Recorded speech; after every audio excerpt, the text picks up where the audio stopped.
Hello students, I am Indu, your science teacher. Now today I am going to teach you some natural phenomena like lightning, thunder, thunderstorm, earthquake, electric discharge. Okay beta. Now what is charge? We have discussed earlier, charge is the property of matter. Charge is the property of matter. Charge matter की property है. Matter means anything that has mass and that occupies some space. Matter यानी कोई भी substance जिसका कुछ मास है, ठीक है ना, और वो स्पेस ऑक्यूपाई करे. मास मीन्स उसके अंदर पार्टिकल्स प्रेजेंट है, उसके अंदर कुछ कंटेंट है, ठीक है. और सभी मटेरियल जो होते हैं, सभी मटेरियल्स के अंदर क्या होते हैं? Atoms. All materials are made up of tiny particles called atoms. और एटम में 3 सब एटॉमिक पार्टिकल्स है, डिस्कस कर चुके हैं. Electrons, protons and neutrons. Beta, all materials are made up of atoms. This is structure of atom. और atom में क्या होता है? न्यूक्लियस. और न्यूक्लियस में प्रोटॉन्स, न्यूट्रॉन्स और इलेक्ट्रॉन्स क्या करते हैं? एनर्जी शेल्स में. इलेक्ट्रॉन्स के क्या करते हैं? एनर्जी शेल्स में न्यूक्लियस के अराउंड मूव करते हैं, चक्कर लगाते हैं न्यूक्लियस का. और electrons are very very light. After getting energy they move from one place to another place. Electrons energy मिलने पर एक प्लेस से दूसरे प्लेस पर जाते हैं. अब ये देखो, कोई भी एटम होता है वो क्या होता है? न्यूट्रल. कोई भी एटम न्यूट्रल होता है, उसमें जितने प्रोटॉन्स हैं उतने क्या होते हैं बेटा? इलेक्ट्रॉन्स होते हैं, ठीक है. लेकिन एनर्जी मिलने पर इलेक्ट्रॉन्स मूव कर जाते हैं. ये सब्सटेंस है, इसमें जितने प्रोटॉन्स हैं उतने ही इलेक्ट्रॉन्स हैं. सपोज ये इलेक्ट्रॉन मूव कर जाते हैं, मूव कर रहे इलेक्ट्रॉन्स यहाँ से, तो क्या ज्यादा होगा यहाँ पर? Positive charge. तो कैसा चार्ज आएगा इस सब्सटेंस पे? Positive charge. क्लियर है आपको? पॉजिटिव चार्ज का मतलब होता है, हम कह रहे कोई बॉडी पॉजिटिवली चार्ज है, it means what? Number of protons ज्यादा है, नंबर ऑफ इलेक्ट्रॉन्स क्या है? कम है. और कोई बॉडी इसमें जितना पॉजिटिव उतना नेगेटिव. और ये बाहर से क्या करेगा? अगर इलेक्ट्रॉन्स गेन कर लिया, बाहर से कहीं से इलेक्ट्रॉन्स किसी चार्ज बॉडी से गेन कर ले, तो प्रोटॉन इलेक्ट्रॉन पहले इक्वल थे, लेकिन इलेक्ट्रॉन्स गेन करने पर अब क्या बढ़ गए? इलेक्ट्रॉन्स क्या इंक्रीज हो गए? इलेक्ट्रॉन्स का कैसा चार्ज आएगा इस बॉडी पे? Negatively charge. क्लियर है आपको? नेगेटिव चार्ज का मतलब है कि जो भी बॉडी है उसके अंदर number of electrons number of proton से ज्यादा है. ओके, तो चार्ज क्या करते हैं? ट्रांसफर. चार्ज रब होने पर क्या हो जाते हैं? ट्रांसफर. एक बॉडी से दूसरी बॉडी में चले जाते हैं. ये क्या होता है? Transfer of charge. Charge transfer हो जाते हैं, एनर्जी ऑब्टेन करने के बाद एक प्लेस से दूसरे प्लेस पर मूव कर जाते हैं. और इलेक्ट्रॉन्स का मूवमेंट, इलेक्ट्रॉन्स बहुत लाइट है तो ये फास्ट मूव करते हैं इलेक्ट्रॉन्स. ओके, लाइट वेट है तो इजीली मूव कर जाते हैं. Some objects can be charged. How can some objects be charged? Some objects can be charged by rubbing. Objects को रब करके क्या कर सकते हैं? चार्ज कर सकते हैं. देखो, ये जो चार्ज है, जब ये रेस्ट में है, दो पॉसिबिलिटी है, चार्ज रेस्ट में या चार्ज मूव कर रहा है. चार्ज पार्टिकल मूव कर रहे हैं, इलेक्ट्रॉन्स मूव कर रहे हैं या प्रोटॉन्स मूव कर रहे हैं. जब चार्ज मूव करता है तो हम उसे क्या कहते हैं? Current. Movement of charge, motion of charge particle, may be proton और मे बी इलेक्ट्रॉन, है ना, that is called current. Movement of charge is current. लेकिन कई केसेस में क्या होता है? चार्ज रेस्ट में होता है. चार्ज रेस्ट में होता है, हम क्या कहते हैं? Charge is at rest. जब बहुत सारा चार्ज किसी सब्सटेंस में इकट्ठा हो जाता है, वो मूव नहीं करता, ठीक है, तो वो रिस्पॉन्सिबल होता है स्टैटिक इलेक्ट्रिसिटी के लिए, ठीक है. वहां पर जनरेट होता है इलेक्ट्रोस्टैटिक फोर्स. क्या जनरेट होता है? Electrostatic force. कोई भी चार्ज बॉडी किसी अपोजिट चार्ज बॉडी को अट्रैक्ट करती है, या फिर कोई भी चार्ज बॉडी किसी दूसरी न्यूट्रल बॉडी को अपनी ओर क्या करती है? अट्रैक्ट करती है. और लाइक चार्जेस ऑलवेज एक दूसरे से रिपेल करते हैं. और अनलाइक ये एक चार्ज बॉडी और दूसरी न्यूट्रल बॉडी आपस में क्या करते हैं? अट्रैक्ट करते हैं. और जब एक चार्ज बॉडी किसी न्यूट्रल या अपोजिट चार्ज बॉडी को अट्रैक्ट करते हैं, उस पर फोर्स लगाते हैं, such type of force is called electrostatic force. Electrostatic force ये हम पहले कर चुके हैं. ओके, तो कुछ ऑब्जेक्ट्स कैसे चार्ज किए जा सकते हैं? सभी को तो नहीं कर सकते. कुछ ऑब्जेक्ट्स चार्ज किए जा सकते हैं रब करके. ओके बेटा, now I am showing you. मेरे पास क्या है? पेन. और ये प्लास्टिक से बना हुआ है, और मैं इसको अपने हेयर पे क्या करती हूँ, यू कैन सी क्या कर रही हूँ, रब कर रही हूँ। ठीक है, ये देखो पेपर पीसेस देख रहे हो, paper pieces, you can C paper pieces क्या हो गए, पेपर पीसेस क्या हो गए, अट्रैक्ट हो गए।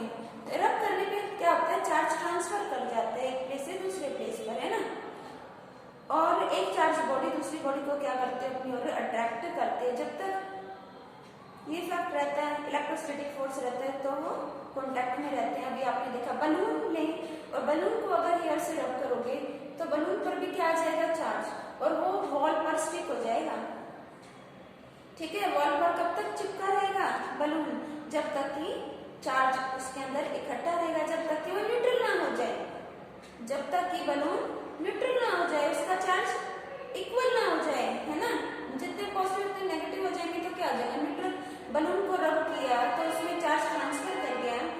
ठीक है, हम भी कंडक्टर हैं, बलून भी चार्ज वगैरह करने पर तो वो वॉल से स्टिक हो जाएगा, जब तक कि क्या होगा, चार्ज उसके अंदर न्यूट्रल ना हो जाए। ओके बेटा, अब ये देखो इसी तरह से नेक्स्ट है स्टैटिक चार्ज। स्टैटिक चार्ज यानी, स्टैटिक चार्ज मींस जब रब करने पर, जब रब करने पर क्या होगा, क्या होगा, क्या प्रोड्यूस होगा रब करने पर, रब करने पर टू बॉडीज को रब करने पर कई केसेस में क्या होता है, चार्ज का ट्रांसफर हो जाता है, स्टैटिक चार्ज। डियर स्टूडेंट्स, रब करने पर जो चार्ज प्रोड्यूस होता है दैट इज स्टैटिक चार्ज। क्या कहलाता है, स्टैटिक चार्ज। ठीक है, current means flow of charge particles. Electroscope, electroscope is a device that is used to detect presence of charge, है ना। ये इलेक्ट्रोस्कोप ऐसा डिवाइस है जो चार्ज की प्रेजेंस बताता है कि चार्ज है या नहीं, चार्ज बॉडी चार्ज है या न्यूट्रल है। ओके, इसे अभी आगे करने वाले हैं। इलेक्ट्रोस्कोप एक ऐसा डिवाइस है जो क्या करेगा, चार्ज को डिटेक्ट करेगा। कैसे करेगा, अभी करते हो। अर्थिंग, अर्थिंग, अर्थिंग नाम से ही लग रहा है अर्थ। अर्थ में क्या जाएगा, क्या ट्रांसफर होगा, charge, transfer of charge to the earth is called earthing. अब ये चार्ज कहां से आएगा, किसी चार्ज बॉडी से, जैसे कि कोई चार्ज क्लाउड है या कोई अदर चार्ज बॉडी है। कई बार हम ह्यूमन बींग्स, हम कंडक्टर है, हमने चार्ज कैरी कर लिया और हमसे चार्ज ट्रांसफर होकर किस में चला गया, अर्थ में। Transfer of charge from earth charge body, charge का ट्रांसफर होगा कहां से, एक चार्ज बॉडी से। Transfer of charge from a charge body to the earth is called earthing. Earthing means एक चार्ज बॉडी से उसका चार्ज ट्रांसफर हो जाता है अर्थ की ओर, that is called earthing. Okay, जैसे ह्यूमन बॉडी कैरी कर लेती है चार्ज, किसी भी चार्ज बॉडी से हम गुड कंडक्टर चार्ज कैरी कर लेंगे और हमसे चार्ज कहाँ चला जाएगा बेटे, ग्राउंड में चला जाएगा, अर्थ में चला जाएगा, दिस इज अर्थिंग। लाइटनिंग क्या है, lightning means electric discharge. Lightning means electric discharge. जब पॉजिटिव और नेगेटिव चार्जेस आपस में मिलते हैं तो क्या होता है, जब अपोजिट चार्ज मिलेंगे तो साउंड प्रोड्यूस होगा, लाइट प्रोड्यूस होगी। फर्स्ट लाइट प्रोड्यूस होगी, लाइट की स्पीड क्या होती है, साउंड से ज्यादा, फिर साउंड प्रोड्यूस होगा और आसपास की एयर भी वार्म हो जाएगी, हीट प्रोड्यूस होगी। ठीक है ना, जब इलेक्ट्रिक डिस्चार्ज होगा तो हीट प्रोड्यूस होगी, साउंड प्रोड्यूस होगा, लाइट प्रोड्यूस होगी और एयर का रैपिड एक्सपेंशन होगा, तुरंत एयर फैल जाएगी वार्म होकर। ठीक है, और चार्ज पार्टिकल्स का क्या होता है, मूवमेंट होता है। पॉजिटिव और नेगेटिव चार्जेस आपस में मिलकर क्या कर देते हैं, न्यूट्रलाइज कर देते हैं एक दूसरे को। यही है इलेक्ट्रिक डिस्चार्ज। इलेक्ट्रिक डिस्चार्ज या कहिए लाइटनिंग। लाइटनिंग, जब अपोजिट चार्जेस आपस में कोलाइड करेंगे तो जो अपोजिट चार्जेस हैं एक दूसरे के इफेक्ट को क्या कर देंगे, न्यूट्रलाइज्ड। एक दूसरे के इफेक्ट को क्या कर देंगे, न्यूट्रलाइज्ड। जब चार्जेस आपस में कोलाइड करेंगे तो साउंड प्रोड्यूस होगा, that sound is thunder, that sound is thunder. और उससे भी पहले हमें क्या दिखती है, रोशनी दिखती है ना क्लाउड्स में, स्काई में लाइट दिखती है, लाइट की स्पीड, लाइट पहले दिखती है, साउंड बाद में सुनाई देता है। जब चार्जेस टकराते हैं पहले लाइट दिखाई देती है, जैसे आप फुलझड़ी को जलाते हो, पहले रोशनी दिखती है फिर आवाज सुनाई देती है। आप किसी भी चीज को, क्रैकर को बर्न करते हो, फ्लेम के कांटेक्ट में लाते हो, पहले वो फायर कैच करता है, पहले लाइट दिखती है जो उसमें से निकलती है फ्लेम में से, और साउंड बाद में सुनाई देता है। साउंड की स्पीड थोड़ी स्लो होती है लाइट के कंपैरिजन में। ओके बेटा, लाइटनिंग का मतलब होता है जब अपोजिट चार्ज पार्टिकल्स मीट करते हैं, आपस में मिलते हैं, तो क्या होता है, एक दूसरे को न्यूट्रलाइज कर देते हैं, साउंड प्रोड्यूस होता है। स्पार्क ऑफ इलेक्ट्रिसिटी, इलेक्ट्रिसिटी की स्पार्क, बिजली की किरणें, ठीक है, इलेक्ट्रिसिटी दिखाई देती है। क्या होता है जब अपोजिट चार्ज आपस में कोलाइड करते हैं, आपने देखा होगा बिजली कड़कती है। थंडरस्टॉर्म, थंडरस्टॉर्म क्या होता है, जब वार्म एयर नीचे से ऊपर उठकर जा रही है और ऊपर से क्या हो रहा है, रेनफॉल, कोल्ड वाटर, ठीक है, रेन वाटर, और एयर कूल है, एयर कैसी है, कूल, वार्म एयर, और ऊपर से जो एयर आ रही है अपने साथ वाटर लेकर आ रही है, तो आपस में मिलते हैं, तो क्या होता है, थंडर स्टॉर्म, साउंड प्रोड्यूस होगा। नीचे से वार्म एयर अप और ऊपर से एयर आ रही है विद फॉलिंग वाटर, तो जब ये आपस में मिलेंगे तो क्या प्रोड्यूस होगा, thunder storm. When warm rising air meet with falling water, then thunder storm is produce. नीचे से वार्म एयर, ऊपर से गिरता हुआ पानी मिलेंगे, क्या प्रोड्यूस होगा, थंडर स्टॉर्म, आवाज पैदा होगी, साउंड पैदा होगा, लाइट, फ्लैश ऑफ लाइट, आपको रोशनी दिखाई देगी, और वो डेंजरस भी है, ठीक है, ऐसे में बाहर ना निकले। लाइटनिंग जब भी होगी, क्या सेफ्टी मेजर्स लें बेटा, लाइटनिंग मीन्स इलेक्ट्रिक डिस्चार्ज, जब पॉजिटिव नेगेटिव चार्जेस आपस में मिलते हैं। Dear students, you can see here बेटा, देखो ये एटमॉस्फेयर में ये क्या है, क्लाउड्स, और क्लाउड्स में है क्या, वाटर ही तो है जो इवेपोरेट हुआ, फ्रीज हो गया, ठीक है। तो क्या होता है, क्लाउड्स में भी एटम्स है, और एटम्स में पॉजिटिव नेगेटिव पार्टिकल्स हैं, पॉजिटिव नेगेटिव चार्जेस हैं, तो कई बार समटाइम्स क्या होता है, पॉजिटिव और नेगेटिव सेपरेट हो जाते हैं, हो गए सेपरेट, पॉजिटिव एक तरफ इकट्ठे हो गए, नेगेटिव एक तरफ, ऐसे ही यहाँ पर। अब अगर यहाँ पर कोई अपोजिट चार्ज क्लाउड मिला और ये नेगेटिव है ना, तो यहाँ पॉजिटिव है, तो क्या होगा, ये चार्ज यहाँ ट्रांसफर हो जाएंगे, नेगेटिव और पॉजिटिव मिलेंगे तो इलेक्ट्रिक डिस्चार्ज होगा, लाइटनिंग होगी, रोशनी होगी, साउंड प्रोड्यूस होगा, और ये काफी डेंजरस है बेटा। ग्राउंड है, ठीक है, क्लाउड्स के बीच में भी लाइटनिंग होती है, क्लाउड्स के बीच में भी इलेक्ट्रिक डिस्चार्ज होता है, और क्लाउड और ग्राउंड के बीच में, क्योंकि क्लाउड है, इसमें मान लो इस साइड क्या है, नेगेटिव नेगेटिव, पॉजिटिव पॉजिटिव भी ले सकते हो, नेगेटिव नेगेटिव चार्ज जो है इस साइड मैंने शो किया, और ग्राउंड पर क्या शो किया, पॉजिटिव पॉजिटिव। तो क्या होगा, समटाइम ये नेगेटिव चार्ज और ये पॉजिटिव चार्ज, ये पार्टिकल मूव कर जाएंगे, नेगेटिव चार्ज पार्टिकल्स, ये नेगेटिव चार्जेस ये क्या करेंगे, पॉजिटिव से कंबाइन करेंगे और न्यूट्रलाइज कर देंगे। जब नेगेटिव पॉजिटिव मिलेंगे तो क्या होगा, डिस्चार्ज हो गया, चार्ज न्यूट्रल हो गया, डिस्चार्ज हो गया, साउंड प्रोड्यूस होगा, लाइट प्रोड्यूस होगी, और ये डेंजरस होता है बेटा। ओके बेटा, ऐसे मौसम में बाहर ना निकलें। लाइटनिंग के टाइम पर क्या सेफ्टी मेजर्स रखिए, एक तो घर में रहिए, बाहर ना निकलें, और घर में भी इलेक्ट्रिकल गैजेट्स के इक्विपमेंट्स को बंद कर दें। आपने देखा होगा जब भी आंधी तूफान आता है, बिजली कड़कती है, तो गवर्नमेंट भी क्या करती है, आपके आसपास देखते ना लाइट का कट ऑफ हो जाता है। लाइट का कट ऑफ क्यों हो जाता है, क्योंकि इलेक्ट्रिकल अप्लायंस है ना, सब जगह क्या है, उनमें करंट का फ्लो हो रहा है, और बाहर ये जो इलेक्ट्रिक डिस्चार्ज है, जब अपोजिट चार्जेस मिलते हैं तो वहां भी क्या हो रहा है, करंट फ्लो हो रहा है, हीट जनरेट हो रही है, साउंड प्रोड्यूस हो रहा है, ठीक है, तो वो बहुत ही डेंजरस है। तो कहीं ना कहीं इलेक्ट्रिकल अप्लायंस जो हमारे मेटल के बने हुए उस करंट को कैरी कर लेंगे, चार्ज पार्टिकल को कैरी करेंगे, तो ऐसे में क्या होगा, डैमेज हो सकता है इलेक्ट्रिकल अप्लायंस का, और घर में भी बहुत बड़ा डैमेज हो सकता है, लाइफ के लिए भी डेंजरस है इलेक्ट्रिक डिस्चार्ज।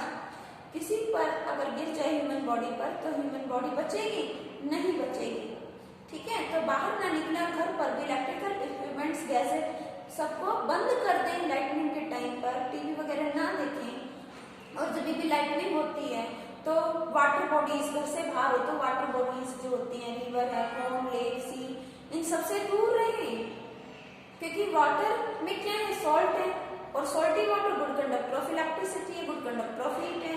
तो आप उसके नियर बाय होगे तो आप पर इफेक्ट पड़ेगा, तो आप वाटर बॉडी से दूर रहें। और घर पे हो तो नहाए नहीं ऐसे टाइम पर, जब बिजली कड़क रही है तो नहाए नहीं। क्यों? क्योंकि वाटर क्या करेगा, इलेक्ट्रिसिटी कंडक्ट कर लेगा, चार्ज कैरी कर लेगा।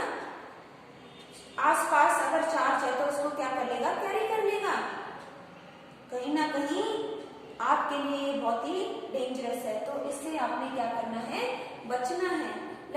मेटालिक अम्ब्रेला, बाहर आंधी तूफान है, बिजली कड़क रही है, लाइटनिंग हो रही है, अम्ब्रेला की स्ट्रिप मेटल की होती है, उसकी रोड मेटल की होती है। अब आप मेटल की अम्ब्रेला को कैरी करोगे तो चार्ज उसकी मेटालिक रोड कैरी कर लेगी।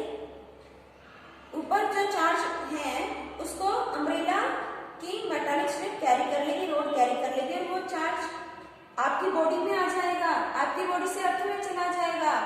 आपको इलेक्ट्रिकल शॉक लगेगा जो आपके लिए बहुत ही डेंजरस हो सकता है, जल सकते हो, जान भी जा सकती है। ओके, और ऐसे में किसी टॉल बिल्डिंग के नीचे, ऐसे में किसी बिल्डिंग के नीचे खड़े हो जाएं, ठीक है, पेड़ के नीचे खड़े ना हो, क्योंकि पेड़ पर पानी गिरेगा, ठीक है, तो वो भी इलेक्ट्रिसिटी कंडक्ट करेगा, चार्ज को कैरी करेगा, और वो चार्ज आप अगर गेन कर लोगे तो आपको काफी नुकसान हो सकता है। ओके बेटा, तो ऐसे में दूर रहिए, अपना ध्यान रखिए।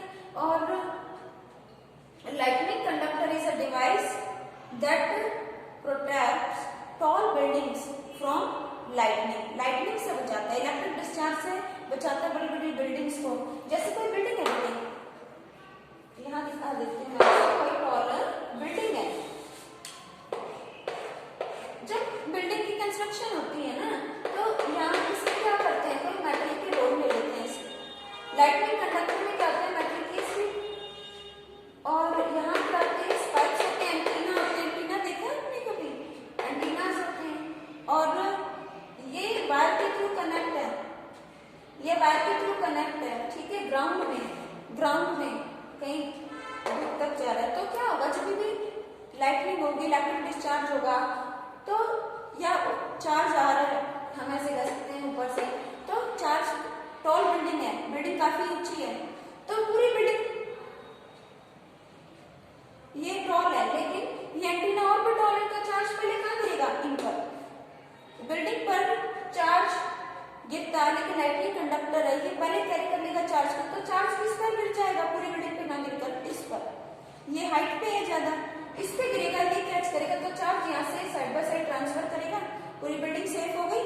और ये चार्ज किसमें चलाएगा, किसमें चला जाएगा, अर्थ में चला जाएगा, तो अर्थ बच जाएगी, लाइटनिंग से, इलेक्ट्रिक डिस्चार्ज से, डैमेज होने से बच जाएगी, बिल्डिंग बच जाएगी, अर्थ में चला जाएगा। लेकिन जहाँ ये चार्ज अर्थ में जाएगा उसको स्टोर भी किया जा सकता है, और वहां पर लाइफ पॉसिबल ही नहीं है, क्योंकि करंट का फ्लो हो रहा है, चार्ज का फ्लो हो रहा है, ठीक है, तो जहाँ करंट है, हीट है, वहां लाइफ होगी पॉसिबल ही नहीं है। लाइटनिंग कंडक्टर बड़ी बड़ी बिल्डिंग्स में क्यों लगाया जाता है, ताकि इन बड़ी बड़ी बिल्डिंग्स को डैमेज से बचाया जा सके। चार्ज का क्या होगा बेटे, ट्रांसफर हो जाएगा। ये मेटल के स्पाइक्स, एंटीना स्पाइक से साइड में, ठीक है, लाइटनिंग कंडक्टर वायर के थ्रू ग्राउंड में। आई होप ये क्लियर हो गया आपको। लाइटनिंग कंडक्टर, अर्थक्वेक क्या है, अर्थक्वेक क्या है, sudden movement in earth crust. Earth में क्या होते हैं, टेक्टोनिक प्लेट होते हैं, टेक्टोनिक प्लेट्स, और प्लेट की एजेस पे क्या होती है, ज्यादा डिस्टर्बेंस होती है। अगर मान लो प्लेट मूव कर रही है, अर्थ के अंदर क्या है बेटा, अर्थ के अंदर पहले अर्थ का स्ट्रक्चर देख लीजिए। बात करते हैं हम अपनी अर्थ की, ये अर्थ है। अब मान लो हमने इसका कुछ सेक्शन ले लिया, पार्ट ले लिया समझने के लिए। मान लो इतना पार्ट हमने अर्थ का क्या कर दिया, खोल कर देख रहे हैं कि कैसी अंदर, इसके अंदर क्या है, ठीक है। तो आफ्टर पार्ट क्या होता है, crust, after part of the earth is crust.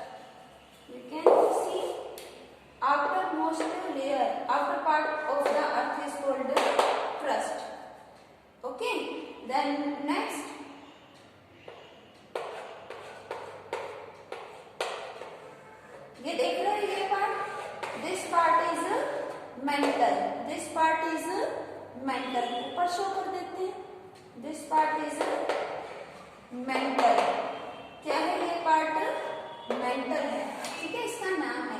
और next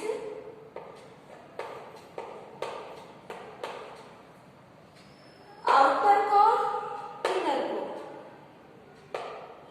outer core and this is inner core, outer core and this is inner core. आवाज आ रही होगी आप तक, आउटर कोर इनर कोर। देखो जैसे एप्पल नहीं खाते हो, एप्पल का जो रेड पील हो गया बाहर की ओर छिलका, वो गया क्रस्ट, और व्हाइट पार्ट जो आप खाते हो, व्हाइट पोर्शन, वो क्या हो गया, मेंटल।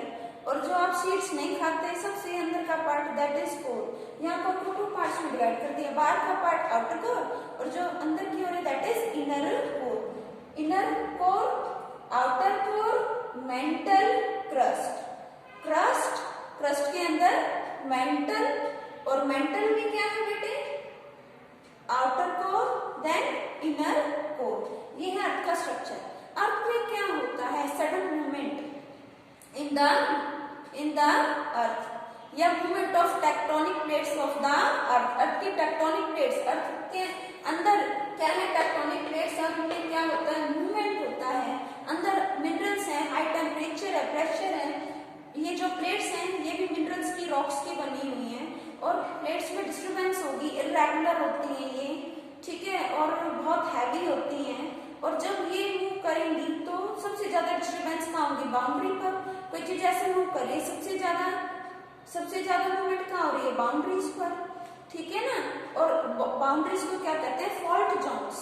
बाउंड्रीज जहाँ पर ये जो वायलेंट डिस्ट्रक्टिव मूवमेंट हो रही है, इसको क्या कहते हैं, फॉल्ट जोन्स। जहाँ अर्थक्वेक आता है, फॉल्ट जोन्स, फॉल्ट जोन्स, जहाँ पर ये मूवमेंट बाउंड्रीज पर हो रहा है। अर्थक्वेक यानी shaking of the earth, shaking of the earth, या कहें shaking of tectonic plates of the earth. Okay बेटा, earthquake can be measured on Richter scale. Richter scale क्या है, it is a logarithmic scale, logarithmic scale है, ठीक है। Maths के student आपने पढ़ा होगा लोग, इसमें लोगैरिथमिक वैल्यूज होती है 1 to 10। रिक्टर स्केल पर वैल्यूज 1 से 10 लोगैरिथमिक वैल्यूज होती हैं, जो बताती है अर्थक्वेक की, जो अर्थ के अंदर डिस्टर्बेंस हो रही है, जो प्लेट्स का मूवमेंट हो रहा है, वो डिस्टर्बेंस की इंटेंसिटी कितनी ज्यादा है, कितनी पावरफुल है। वैल्यू कम होगी, कम पावरफुल, वैल्यू ज्यादा पावरफुल। अर्थक्वेक अगर 6 से 7 रिक्टर स्केल पे आ जाता है तो बहुत ही डेंजरस होता है, तबाही लेकर आता है, डिस्ट्रक्टिव होता है। तो सोचो 10 तक की वैल्यू बताता है रिक्टर स्केल, तो 10 में तो सब कुछ खत्म हो जाएगा, जब 6, 7 इतना डेंजरस है। अगर रिक्टर स्केल 3 बता रहा है आपको लोगैरिथमिक वैल्यू, तो 3 पे जो अर्थक्वेक होगा, मूवमेंट है, पता लग रहा है, लेकिन उससे कोई नुकसान नहीं होगा, ठीक है। अर्थक्वेक की इंटेंसिटी, कितना पावरफुल अर्थक्वेक, कितना ज्यादा है, स्ट्रॉन्ग है, बताता है Richter scale. It is a scale on which magnitude of the earthquake या का intensity of the earthquake can be measured। Logarithmic values होती है इसमें 1 to 10। प्रिकॉशंस क्या है अर्थक्वेक के टाइम पे, जब आप घर में हो तो कोशिश करो घर से बाहर आ जाओ और टॉल बिल्डिंग से, ट्री से दूर रहो, क्योंकि हो सकता है आप पे गिर जाए।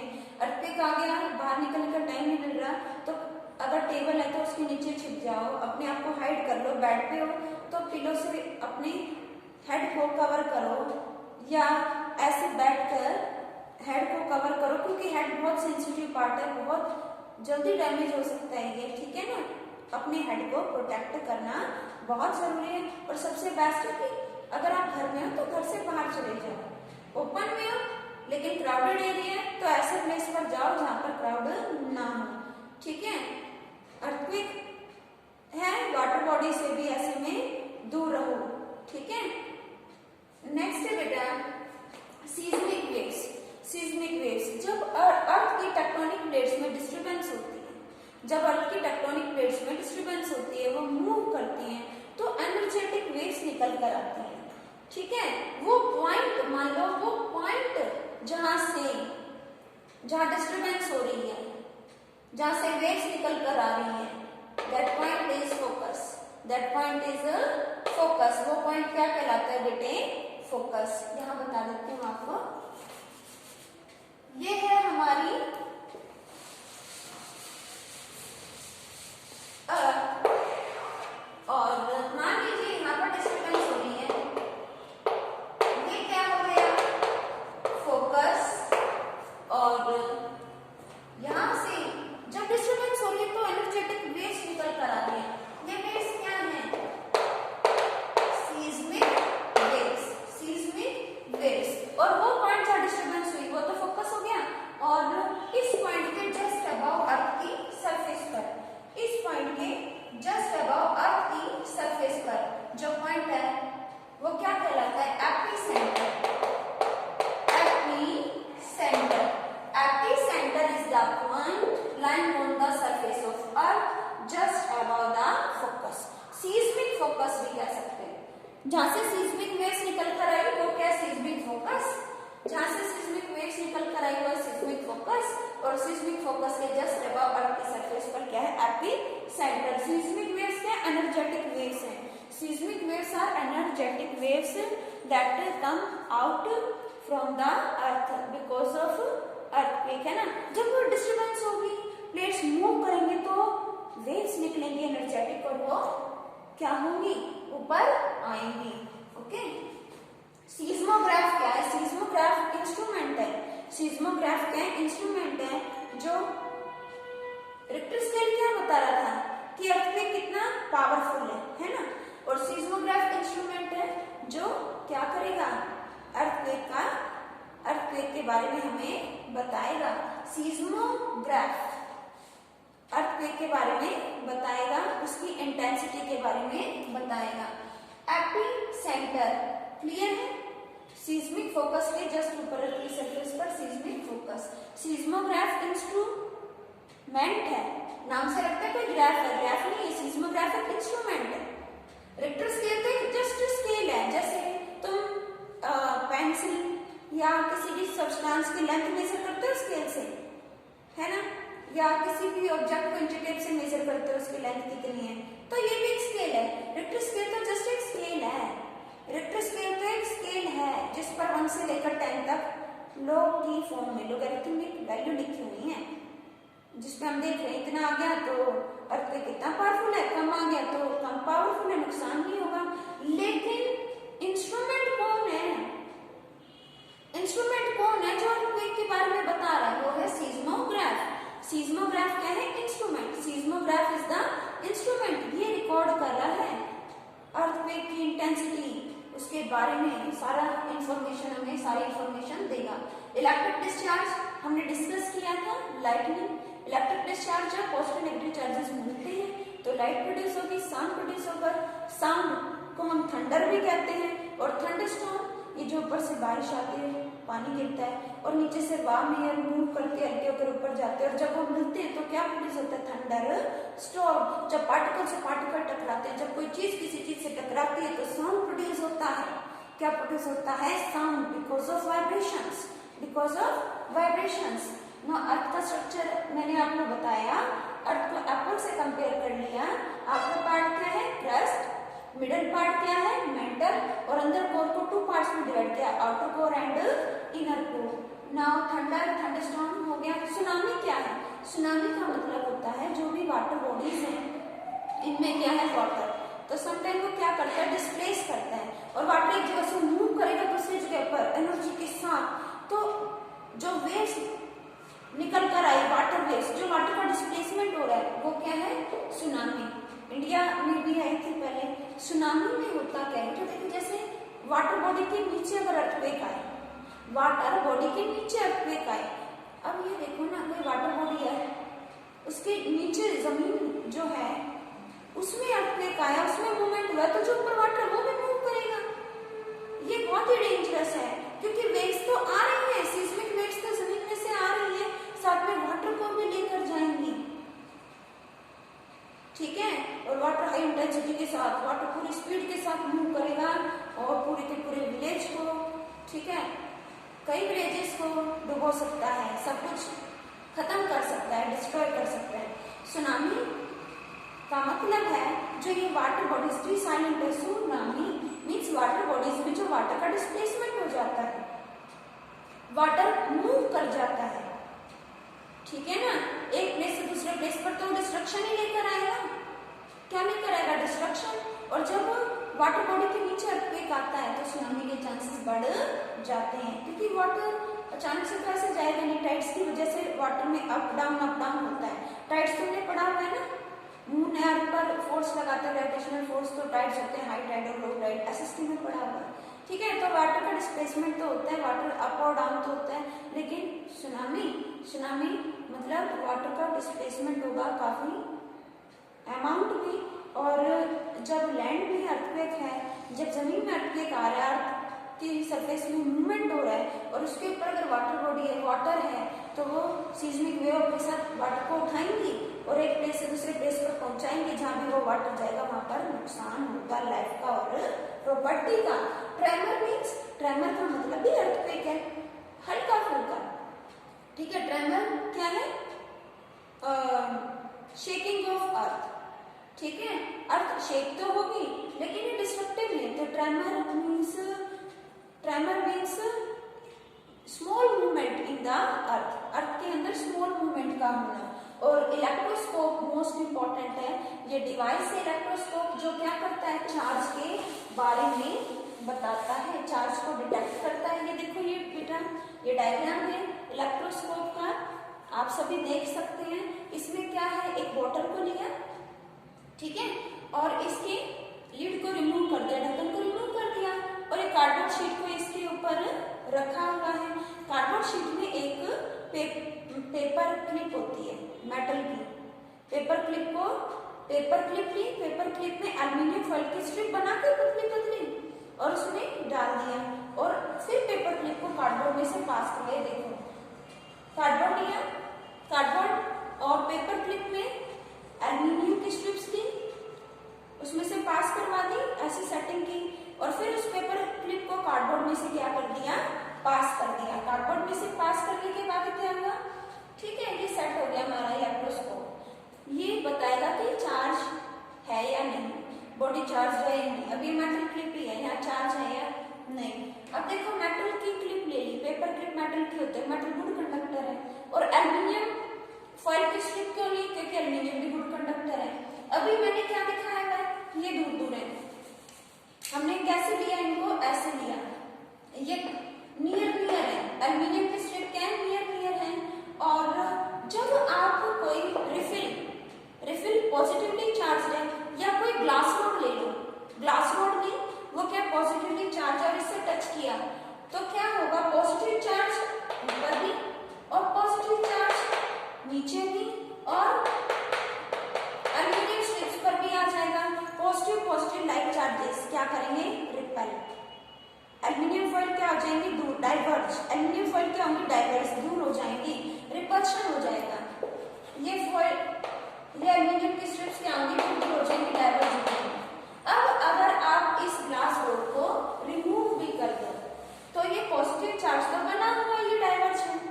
अब ऐसे में अपना हैंड पेपर क्लिप से, मेटल की क्लिप से टच किया तो क्या होगा, जब हम अपना हैंड इससे टच करवाएंगे तो क्या होगा, यहाँ टच करने पे क्या होगा, ये जो बॉडी है अर्थ से क्या मिलेगी, नेगेटिव चार्ज। अर्थ से इलेक्ट्रॉन्स का मूवमेंट होगा और इसके थ्रू यहाँ जाएगा। नेगेटिव यहाँ डिस्ट्रीब्यूट होगा तो नेगेटिव पॉजिटिव मिलकर क्या होगा, न्यूट्रल। नेगेटिव पॉजिटिव मिलकर क्या हुआ है, हैंड के थ्रू क्या जाएगा, नेगेटिव चार्ज। नेगेटिव पॉजिटिव मिलकर क्या हो गए बेटे, न्यूट्रल, और न्यूट्रल हो गया तो फिर से ये स्ट्रिप क्या होगी, पास। ह्यूमन बॉडी अगर पेपर क्लिप को टच करे, हम गुड कंडक्टर हैं, अर्थ में से इलेक्ट्रॉन्स का ट्रांसफर हुआ और पेपर क्लिप तक पहुंचा, ऐसे हैंड लगाने पर इलेक्ट्रॉन्स मूव कर गए और इलेक्ट्रॉन्स जो है पेपर क्लिप में आ गए, पॉजिटिव नेगेटिव का बैलेंस और न्यूट्रल हो गया, ओके, डिस्चार्ज हो गया, क्या हो गया, इलेक्ट्रिक डिस्चार्ज। अब चार्ज नहीं है तो ये फिर से नॉर्मल पोजीशन पे आ गए, ठीक है। फिर अब क्या करना है, आपकी बार ये कार्ड कार्डबोर्ड शीट है और ये पेपर क्लिप है, ठीक है। और अब क्या किया हमने, इबोनाइट रोड लिया। इबोनाइट रोड ये नेगेटिवली चार्ज होती है, ठीक है ना, फल के साथ रखकर। इबोनाइट रोड है, ग्लास रोड को सिल्क के साथ रख करके पॉजिटिव हो जाएगी और इबोनाइट रोड को फल के साथ करोगे तो नेगेटिवली चार्ज हो जाएगा। इबोनाइट रोड नहीं, और इबोनाइट रोड कैसे है नेगेटिवली चार्ज, तो नेगेटिव चार्ज ट्रांसफर करेगा तो नेगेटिव नेगेटिव इकट्ठा हो जाएगा, तो नेगेटिव नेगेटिव नेगेटिव एक जैसे चार्ज हो गई तो ये फॉइल एल्यूमिनियम की फिर से डाइवर्ज हो गई, दूर दूर हो गई। क्या हो गया, नेगेटिव नेगेटिव चला गया दोनों में, तो दोनों फिर से दूर दूर हो गई, डाइवर्ज हो गई। अब अगर इस रोड को रिमूव कर दोगे तो भी ये नेगेटिव नेगेटिव तो बना रहेगा, ये डाइवर्ज रहेंगी, दूर दूर रहेंगी, चार्ज है। इलेक्ट्रोस्कोप क्या बता रहा है कि यहाँ पर चार्ज है, चार्ज है तभी तो ये दूर दूर है। लेकिन अब फिर से हैंड लगा दो, जब हैंड लगाओगे तो क्या होगा, ये नेगेटिव चार्ज है ना, नेगेटिव चार्ज इलेक्ट्रॉन से ये मूव कर जाएंगे, हैंड से कहाँ जाएंगे, ग्राउंड में। ये नेगेटिव चार्ज इलेक्ट्रॉन्स हैंड से कहाँ जाएंगे, अर्थ में चले जाएंगे। इसको हाथ लगाया तो नेगेटिव चार्ज पार्टिकल्स हैंड से होते हुए, बॉडी से होते हुए अर्थ में चले जाएंगे, अर्थिंग हो जाएगी। तो नेगेटिव जो था वो गया, अब फिर से न्यूट्रल हो गया, जो एक्स्ट्रा नेगेटिव था वो चला गया, अब क्या हो गया, न्यूट्रल हो गया, बैलेंस बन गया। ये सिर्फ पहले की तरह कोलैप्स हो जाएंगी, सिकुड़ जाएंगी, अब चार्ज नहीं है, अब ये न्यूट्रल हो गया। अब क्या होगा, ये मेटल की दोनों स्ट्रिप्स और ये क्लिप ये सब कुछ न्यूट्रल हो गया। जब चार्ज आता है तो डाइवर्ज हो जाती है, दूर हो जाती है, और जब चार्ज नहीं होता तो पास आ जाती है, कोलैप्स हो जाती है, सिकुड़ जाती है। चार्ज आने पर दूर, क्योंकि लाइक चार्जेस, एक चार्ज आ रहा है किसी बॉडी से, चार्ज बॉडी से, तो दोनों जगह जा रहे हैं, और सेम होने की वजह से क्या होगा, दूर दूर हो जाएंगी एल्यूमिनियम की स्ट्रिप। और जब क्या होगा, न्यूट्रलाइज हो जाएगा, इलेक्ट्रिक डिस्चार्ज होगा, पॉजिटिव नेगेटिव का बैलेंस होगा, तो वो फिर से कोलैप्स हो जाएंगे, सिकुड़ जाएंगे पहले की तरह। ये था electroscope, most important. I hope this is clear to you. Thanks beta.